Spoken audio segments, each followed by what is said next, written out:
প্রধানমন্ত্রী থেকে ফাঁসির মঞ্চে শেখ হাসিনার এই রায় আগামীতে শাসকদের জন্য দৃষ্টান্ত হয়ে থাকবে। বাংলাদেশের গত ৫৪ বছরে শাসক গোষ্ঠীকে বিচারের মুখোমুখি করার নজির বাংলাদেশে নাই। প্রধানমন্ত্রী থেকে ফাঁসির মঞ্চে শেখ হাসিনার এই রায় আগামীতে শাসকদের জন্য দৃষ্টান্ত হয়ে থাকবে। যারা গণতন্ত্রের মুখোশে স্বৈরতন্ত্র কায়েম করে জনগণের টুটি চেপে ধরার চেষ্টা করবেন, তাদের জন্য এটি একটি দৃষ্টান্ত।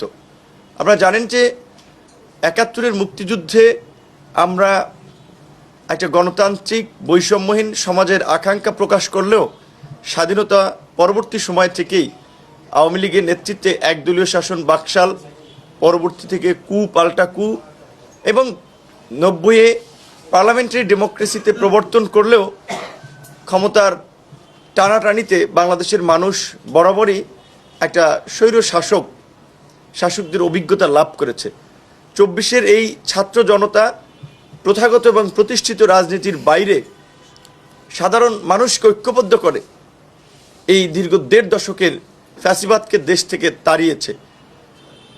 গণ অভ্যুত্থান পরবর্তী আন্তর্জাতিক অপরাধ ট্রাইব্যুনালে গত ১৫ মাসে ফ্যাসিস্ট স্বৈর শাসক শেখ হাসিনার বিরুদ্ধে এবং তার স্বরাষ্ট্রমন্ত্রী আসাদুজ্জামান খান কামাল সহ কয়েকজনের একটি রায় আজকে আংশিক প্রকাশিত হয়েছে।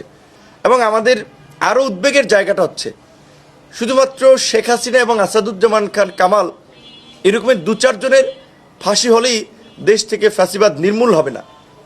এই শেখ হাসিনার দল, যেই দলের উপরে ভর করে শেখ হাসিনা ১৬ বছর জনগণের ভোটাধিকার ছাড়া দেশে একটা নিয়ন্ত্রিত গণতন্ত্রের নামে স্বৈরতন্ত্র কায়েম করেছিল, ভিন্ন মত এবং বিরোধীদেরকে দমন পীড়ন গুম খুন করেছে, সেই ঘৃণ্য রাজনৈতিক দল আওয়ামী লীগ এবং তার প্রধান সহযোগী জাতীয় পার্টি সহ এই ফ্যাসিবাদের অন্যান্য সহযোগীদেরও বিচার হওয়া দরকার। আগামী নির্বাচন সামনে থাকলেও ফ্যাসিবাদ নির্মূলের প্রশ্নে তারা ঐক্যবদ্ধভাবে আওয়াজ তুলবে এবং আদালত যেমনিভাবে বিভিন্ন ধরনের ভয়, ভীতি, চাপ এবং প্রতিকূল পরিস্থিতি উপেক্ষা করেও তারা একটি সাহসী এবং যুগান্তকারী রায় দিয়েছে, আগামীতেও তা আমরা এই ফ্যাসিবাদ নির্মূল করার ক্ষেত্রে দল হিসেবে আওয়ামী লীগ, তার প্রধান সহযোগী জাতীয় পার্টি সহ অন্যান্য ফ্যাসিবাদের দোসরদের বিরুদ্ধেও আমরা একটা দৃষ্টান্তমূলক এবং জন আকাঙ্ক্ষার রায় আমরা পাবো বলে আমরা প্রত্যাশা করছি।